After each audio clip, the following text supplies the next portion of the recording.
You remember when I was talking about that 7-step challenge? Oh, good. I knew you had a good memory.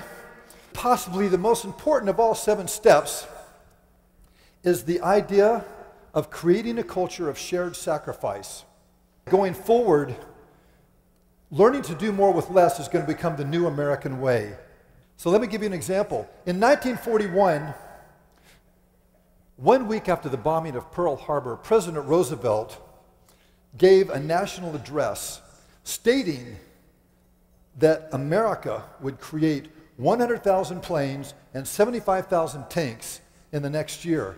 And that seemed absolutely outrageous, like a fantasy, especially to the Nazis, who obviously didn't take him seriously. And so we began a culture, a national culture of shared sacrifice.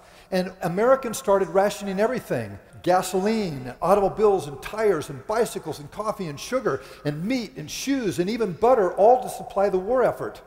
And then Americans started growing victory gardens. And by 1945, 20 million American families were planting victory gardens, producing 40% of America's vegetables. I mean, that's just amazing. Now, in a more recent example, I call this my tale of 2 leaders. The first one, Donald Carty, the CEO of American Airlines. And after the bombing of the World Trade Center, the industry was just hemorrhaging. And in 2003, in order to avoid bankruptcy, he pleaded with the unions to take a $1.6 billion cut in concessions. And so, by a narrow vote, they agreed. But a week later, it came out that Donald Carty had held back $41 million in retention bonuses for his top executives. Well, you can imagine the employees of these unions were outraged because they were the ones keeping the airline running. In April 24, 2003, Donald Carty was asked to step down, and he paid a bigger price for his arrogance and hypocritical leadership than he could have ever imagined. I mean, how can you expect your employees to show up early, stay late, give up salary and perks, and then put in 110% if they don't see you doing the same? At Dark Horse Recording, I work longer hours than my staff or my interns, and not because I'm a workaholic, but because that's what's required for us to succeed.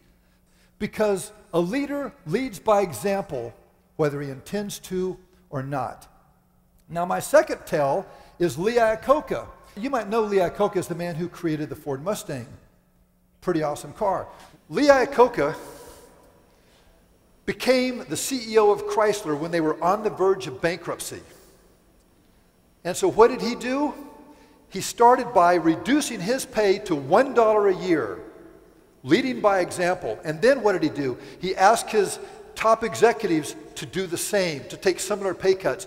And then he came to the UAW, the United Auto Workers Union, and he asked for concessions as well. And in 18 months, they made $2.5 billion concessions in order to help turn Chrysler around. And at the end of the day, Iacocca saved, get this, 170,000 jobs.